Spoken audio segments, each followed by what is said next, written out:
ಮುಹೂರ್ತ ಸರಿ ಇಲ್ಲ, ಮುಹೂರ್ತ ಪ್ರಕಾರ ಮಾಡ್ಬೇಕಾಗ್ತದೆ ಅಂತ ಹೇಳಿ. ಆದ್ರೆ ಚುನಾವಣೆ ಇತ್ತು ಅನ್ನುವಂತ ಉದ್ದೇಶಕ್ಕೋಸ್ಕರ ತುರಾತುರಿಯಾಗಿ ಅದನ್ನು ಉದ್ಘಾಟಿಸುವಂತ ಕೆಲಸ ಕಾರ್ಯವನ್ನು ನಡೆಸಿದ್ರು.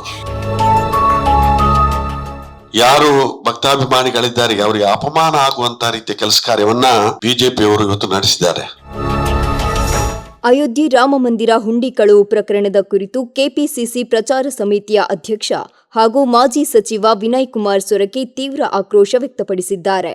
ಮಂಗಳೂರಿನಲ್ಲಿ ಸುದ್ದಿಗೋಷ್ಠಿಯಲ್ಲಿ ಮಾತನಾಡಿದ ಅವರು, ಶ್ರೀರಾಮ ಜನ್ಮಭೂಮಿ ತೀರ್ಥಕ್ಷೇತ್ರ ಟ್ರಸ್ಟ್ನನ್ನ ವಜಾಗೊಳಿಸಿ ಸುಪ್ರೀಂ ಕೋರ್ಟ್ನ ಹಾಲಿ ನ್ಯಾಯಾಧೀಶರ ಮೇಲ್ವಿಚಾರಣೆಯಲ್ಲಿ ಸಿಬಿಐ ತನಿಖೆ ನಡೆಸಬೇಕು ಎಂದು ಆಗ್ರಹಿಸಿದರು. ಜೊತೆಗೆ ಶ್ರೀ ಶಂಕರಾಚಾರ್ಯ ಮಹಾಸ್ವಾಮಿಗಳು, ಭಕ್ತರು ಹಾಗೂ ನ್ಯಾಯಾಧೀಶರನ್ನ ಒಳಗೊಂಡ ಹೊಸ ಟ್ರಸ್ಟ್ ರಚಿಸಬೇಕು ಎಂದು ಒತ್ತಾಯಿಸಿದರು. ಪ್ರಕರಣದ ಕುರಿತು ಕೇಂದ್ರ ತನಿಖಾ ಸಂಸ್ಥೆಗಳು ಮೌನ ವಹಿಸಿರುವುದು ಅನುಮಾನಗಳಿಗೆ ಕಾರಣವಾಗಿದೆ ಎಂದು ಆರೋಪಿಸಿರುವ ಸೊರಕೆ, ಈ ಘಟನೆಯಿಂದ ಕೋಟ್ಯಾಂತರ ಭಕ್ತರ ನಂಬಿಕೆಗೆ ಧಕ್ಕೆ ಉಂಟಾಗಿದೆ ಎಂದು ಹೇಳಿದರು. 1885 ಇಸವಿಯಲ್ಲಿ ಇವತ್ತು ರಾಮ ಮಂದಿರದ ಬಗ್ಗೆ ಸಾಕಷ್ಟು ಕೂಡ ವಾದ ವಿವಾದಗಳಿತ್ತು. ಆದ್ರೆ 1989 ಇಸವಿಯಲ್ಲಿ ಹಿಮಾಚಲದಲ್ಲಿ ನಡೆದಂತ ಬಿಜೆಪಿಯವರ ಕಾರ್ಯಕಾರಿ ಸಮಿತಿಯಲ್ಲಿ ರಥಯಾತ್ರೆಯನ್ನ ಮಾಡಬೇಕು ಅಂತ ಹೇಳಿ ತೀರ್ಮಾನವನ್ನು ಕೈಗೊಂಡ್ರು. ಅದು ಮಾತ್ರ ಅಲ್ಲ, ಅಲ್ಲಿ ಮಾತ್ರ ರಥಯಾತ್ರೆ ಆಗಿರುತ್ತದಲ್ಲ, 1989 ಇಸವಿಯಲ್ಲಿ ಚುನಾವಣೆ ಬಂದಿತ್ತು, ವಿಧಾನಸಭಾ ಚುನಾವಣೆ ಇತ್ತು. ನಾನು ಪುತ್ತೂರಿನಿಂದ ಸ್ಪರ್ಧೆ ಮಾಡಿದ್ದೆ. ನನ್ನ ವಿರುದ್ಧ ಸದಾನಂದ ಗೌಡರು ಸ್ಪರ್ಧೆ ಮಾಡಿದ್ರು. ಆ ಸಂದರ್ಭದಲ್ಲಿ ಇಟ್ಟಿಗೆಯನ್ನ ಮನೆ ಮನೆಗೆ ಕೊಂಡೋಗಿ ಪೂಜೆ ಮಾಡಿಸಿ ಹರಕೆ ದುಡ್ಡು ತಗೊಂಡು ಇವತ್ತು ಬಿಜೆಪಿ ಓಟ್ ಕೊಡ್ಬೇಕು ಅನ್ನೋ ರೀತಿ ಪ್ರಚಾರ ಮಾಡುವಂತ ಕೆಲಸ ಕಾರ್ಯವನ್ನ ಇವತ್ತು ಅಂದಿನ ಸಂದರ್ಭದಲ್ಲಿ ಬಿಜೆಪಿಯವರು ಬಹಳ ಸಕ್ರಿಯವಾಗಿ ನಡೆಸಿದ್ರು.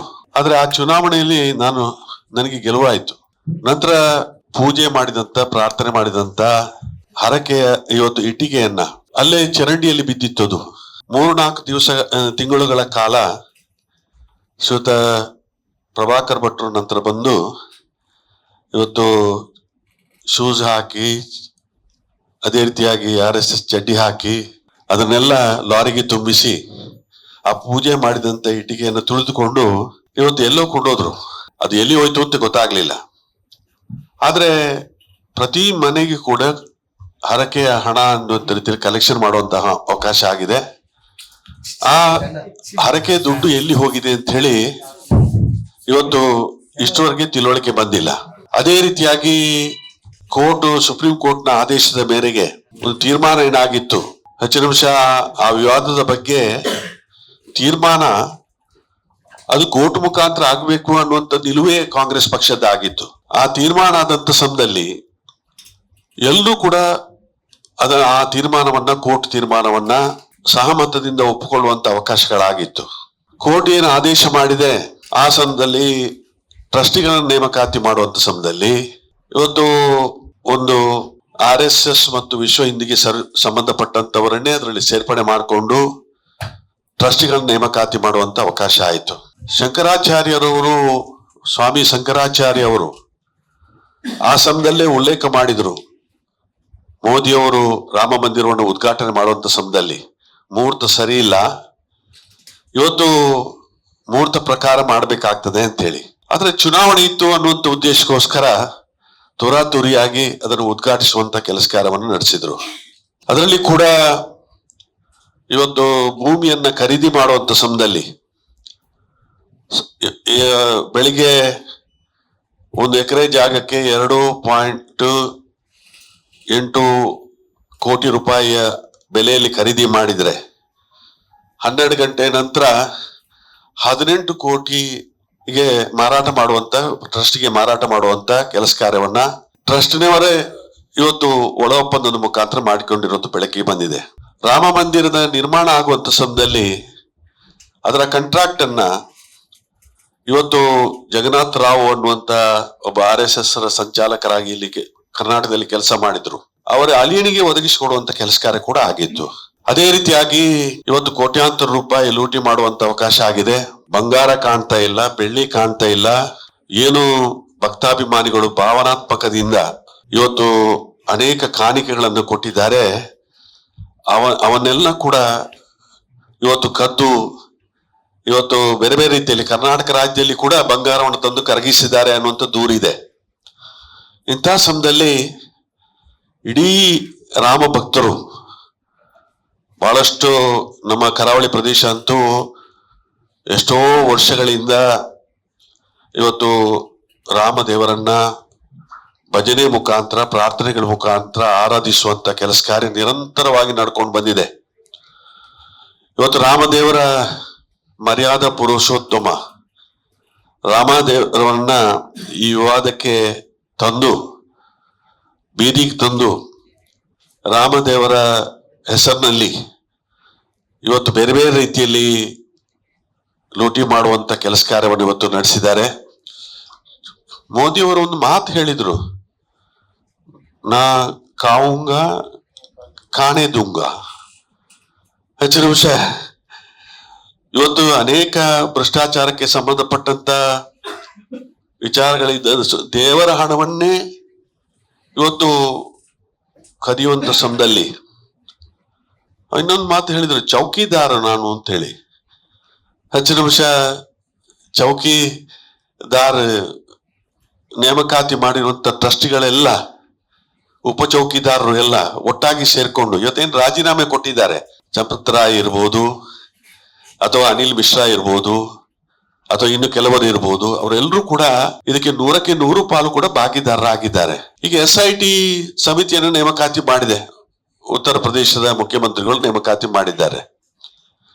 84 SIT ಉತ್ತರ ಪ್ರದೇಶದಲ್ಲಿ ನೇಮಕಾತಿ ಆಗಿದೆ. ಅದರ ರಿಪೋರ್ಟ್ ಯಾವುದು ಕೂಡ ಸರಿಯಾಗಿ ಇನ್ನೂ ಕೂಡ ಬಂದಿಲ್ಲ. ಈ SIT ಮಾಡಿದಂತ ಮುಖ್ಯಸ್ಥರು ಕೂಡ 420 ಕೇಸಿನಲ್ಲಿ ಇದ್ದಾನೆ. ಅವನು ಕೂಡ 420 ಕೇಸ್ ಇದೆ ಅವನ ಮೇಲೆ.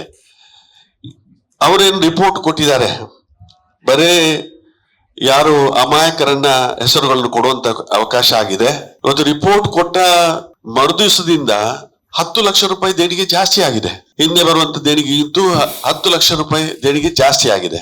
ಈ ರೀತಿಯಲ್ಲಿ ಇವತ್ತು ದೇವರ ಹೆಸರನ್ನೇ ಬಳಕೆ ಮಾಡಿಕೊಂಡು ದೇವರ ಹೆಸರನ್ನೇ ಕಣ್ಣ ಹೊಡೆಯುವಂತ ಕೆಲಸ ಕಾರ್ಯ ಮಾಡಿದಂತ ಶ್ರೀ ಪ್ರಭು ರಾಮಚಂದ್ರ ದೇವರ ಭಕ್ತಿ ಶ್ರದ್ಧೆ ಮತ್ತು ಭಾವನೆಗಳಿಗೆ ಒಳಪಟ್ಟಂತ ಯಾರು ಭಕ್ತಾಭಿಮಾನಿಗಳಿದ್ದಾರೆ ಅವರಿಗೆ ಅಪಮಾನ ಆಗುವಂತ ರೀತಿಯ ಕೆಲಸ ಕಾರ್ಯವನ್ನ ಬಿಜೆಪಿಯವರು ಇವತ್ತು ನಡೆಸಿದ್ದಾರೆ. ಇವತ್ತು ಈ ಸಂದರ್ಭದಲ್ಲಿ ನಮ್ಮದಾದ್ರೂ ಬೇಡಿಕೆ ಏನು ಅಂತ ಹೇಳಿದ್ರೆ, ಆ ಟ್ರಸ್ಟ್ ಅನ್ನ ಆದಷ್ಟು ಶೀಘ್ರವಾಗಿ ವಜಾ ಮಾಡಬೇಕು.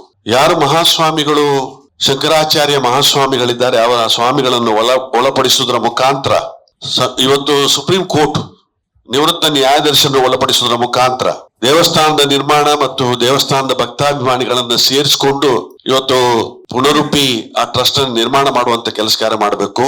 ಅದೇ ರೀತಿಯಾಗಿ CBI ಮತ್ತು ಅದರ ಮೇಲುಸ್ತುವಾರಿಯನ್ನ ಸುಪ್ರೀಂ ಕೋರ್ಟಿನ ಒಂದು ಜಡ್ಜಿನ ಮುಖಾಂತರ ಅದನ್ನ ತನಿಖೆ ಮಾಡುವಂತ ಕೆಲಸ ಕಾರ್ಯ ಮಾಡಬೇಕು. ಆದಷ್ಟು ಶೀಘ್ರವಾಗಿ ಸತ್ಯಾಂಶ ಹೊರಗಡೆ ಬರಬೇಕು. SIT ಇಂದ ಒಂದು ರಾಜ್ಯಕ್ಕೆ ಸಂಬಂಧಪಟ್ಟದ್ದು ಇಡೀ ದೇಶದಲ್ಲಿ ಇವತ್ತು ನಮ್ಮ ರಾಮ ಭಕ್ತರಿದ್ದಾರೆ. ಅದೇ ರೀತಿಯಾಗಿ ಪ್ರಧಾನಮಂತ್ರಿಗಳು ಇನ್ನೊಂದು ಮಾತು ಹೇಳ್ತಾ ಇದ್ರು, ಪ್ರತಿ ಸಂದರ್ಭದಲ್ಲಿ ಕೂಡ ಮನ್ ಕಿ ಬಾತ್ ಬಗ್ಗೆ ಮಾತಾಡ್ತಾ ಇದ್ರು. ಇಷ್ಟೊಂದು ದೊಡ್ಡ ಹಗರಣ ಆದ್ರೂ ಕೂಡ IT ಏನ್ ಮಾಡ್ತದೆ, ED ಏನ್ ಮಾಡ್ತದೆ, ಅಥವಾ CBI ಏನ್ ಮಾಡ್ತಾ ಇದೆ, ಯಾವುದು ಕೂಡ ಸಂಪೂರ್ಣವಾಗಿ ನಿಷ್ಕ್ರಿಯ ಆಗಿದೆ. ಇಂತಹ ಸಮಯದಲ್ಲಿ ಮನ್ ಕಿ ಬಾತ್ ಕೂಡ ಇಲ್ಲ. ಸಣ್ಣ ಪುಟ್ಟ ವಿಚಾರಕ್ಕೆ ಮನ್ ಕಿ ಬಾತ್ ಬರ್ತದೆ. ಕೋಟ್ಯಾಂತರ ಇವತ್ತು ಭಕ್ತಾಭಿಮಾನಿಗಳಿಗೆ ಅವರ ಭಕ್ತಿ ಮತ್ತು ಶ್ರದ್ಧೆ ಮತ್ತು ಭಾವನೆಗೆ ಆಘಾತ ಆದಂತ ಸಮಯದಲ್ಲಿ ಪ್ರಧಾನಮಂತ್ರಿಗಳು ಉತ್ತರಿಸಬೇಕು. ಪ್ರಧಾನಮಂತ್ರಿಗಳು ನೇರವಾಗಿ ಇವತ್ತು ನೇಮಕಾತಿ ಮಾಡಿದ್ದಾರೆ. ಚಂಪತ್ ರಾಜ್ ಅನ್ನುವಂತ ವ್ಯಕ್ತಿ ಮೋದಿಯವರು ಅಂತ ಹೇಳಿದ್ರೆ ಸಾಕ್ಷಾತ್ ಮಹಾವಿಷ್ಣುನ ಪ್ರತಿರೂಪ ಅನ್ನುವಂತ ರೀತಿಯಲ್ಲಿ ಉಲ್ಲೇಖ ಮಾಡುವಂತವರು ಇವತ್ತು ಅವರನ್ನ ಟ್ರಸ್ಟಿ ಮಾಡಿ ಇವತ್ತು ಅವರು ಕೂಡ ನೇರವಾಗಿ ಅವರೆಲ್ಲರೂ ಕೂಡ ಭಾಗಿತ್ವರಾಗಿದ್ದಾರೆ. ಆ ದೃಷ್ಟಿಯಲ್ಲಿ ಸಮಗ್ರವಾದಂತಹ ತನಿಖೆ ಆಗಬೇಕು. ಪುನರುಪಿ ಯಾವ ರೀತಿಯ ಭಕ್ತಾಭಿಮಾನಿಗಳಿಗೆ ಯಾವ ರೀತಿಯ ಆಘಾತ ಆಗಿದೆ, ಅವರ ಭಕ್ತಿ ಮತ್ತು ಶ್ರದ್ಧೆ ಇದಕ್ಕೆ ಏನು ಆಘಾತ ಆಗಿದೆ, ಅದು ಪುನರುಪಿ ನಿರ್ಮಾಣ ಆಗುವಂತ ರೀತಿಯ ವಿಶ್ವಾಸದ ಕೆಲಸ ಕಾರ್ಯ ಪ್ರಧಾನಮಂತ್ರಿಗಳು ಅದೇ ರೀತಿಯಾಗಿ ಗೃಹ ಸಚಿವರು ಇರ್ಬೋದು ಅಥವಾ ಸಂಬಂಧಪಟ್ಟಂತವರು ಇದನ್ನು ನಡೆಸುವಂತ ಕೆಲಸ ಕಾರ್ಯವನ್ನು ಮಾಡಬೇಕು ಅನ್ನೋ ರೀತಿಯ ಒತ್ತಾಯವನ್ನ ಈ ಸಂದರ್ಭದಲ್ಲಿ ತರ್ತಾ ಇದ್ದೇನೆ. ಕೆಪಿಸಿಸಿ ಪ್ರಚಾರ ಸಮಿತಿಯ ಉಪಾಧ್ಯಕ್ಷ ಸುಧೀರ್ ಕುಮಾರ್ ಮರೋಳಿ ಮಾತನಾಡಿ, ರಾಮಮಂದಿರ ಹುಂಡಿ ಕಳವು ಪ್ರಕರಣಕ್ಕೂ ಪ್ರಧಾನಿ ಕಚೇರಿಗೂ ನೇರ ಸಂಬಂಧವಿದೆ ಎಂದು ಆರೋಪಿಸಿದ್ದಾರೆ.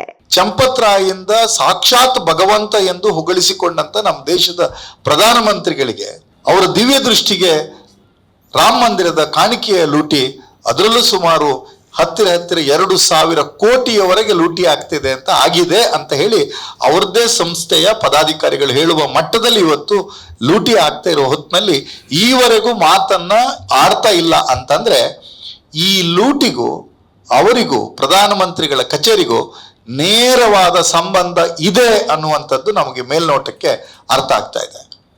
ಇವತ್ತು ಚಂಪತ್ರಾಯ್ ಅವ್ರನ್ನ ಬಂಧಿಸಿಲ್ಲ, ಅರುಣ್ ಮಿಶ್ರಾ ಅವ್ರನ್ನ ಬಂಧಿಸಿಲ್ಲ. ಇವ್ರನ್ನ ಬಂಧಿಸಿರೋದು ಯಾರನ್ನ ಅಂದ್ರೆ ಈ ಲೂಟಿಯ ಕಾಲಾಳುಗಳು, ಡಕಾಯಿತಿಯ ಕಾಲಾಳುಗಳನ್ನ ಮಾತ್ರ ಬಂಧಿಸಿದ್ದಾರೆ. ಸಂಚುಕೋರರನ್ನ ರಕ್ಷಣೆ ಮಾಡುವ ಕೆಲಸವನ್ನ SIT ಮಾಡ್ತಾ ಇದೆ. ಅಪರಾಧಿಗಳಿಗೆ ಉತ್ತರ ಪ್ರದೇಶದಲ್ಲಿ ಉಳಿಗಾಲ ಇಲ್ಲ, ಅಪರಾಧಿಗಳಿಗೆಲ್ಲರಿಗೂ ಬುಲ್ಡೋಜರ್ ಶಿಕ್ಷೆ ಅಂತ ಹೇಳ್ತಕ್ಕಂಥ ಆದಿತ್ಯನಾಥ್ ರವರು ಅವರ ಬುಲ್ಡೋಸರ್ಗಳಿಗೆ ಈಗ ಮೋಸ್ಟ್ಲಿ ಪೆಟ್ರೋಲ್ ಡೀಸೆಲ್ ಏರಿಕೆ ಆಗಿರೋದ್ರಿಂದ ಅವರ ಬುಲ್ಡೋಸರ್ಗೆ ಪೆಟ್ರೋಲ್ ಡೀಸೆಲಿನ ಕೊರತೆ ಇದೆ ಅಂತ ಕಾಣ್ತಾ ಇದೆ. ಸುದ್ದಿಗೋಷ್ಠಿಯಲ್ಲಿ ಮಾಜಿ ಶಾಸಕ JR ಲೋಬೋ, ಕಾಂಗ್ರೆಸ್ ಜಿಲ್ಲಾಧ್ಯಕ್ಷ ಹರೀಶ್ ಕುಮಾರ್ ಸೇರಿದಂತೆ ಪಕ್ಷದ ಹಲವು ಮುಖಂಡರು ಉಪಸ್ಥಿತರಿದ್ದರು.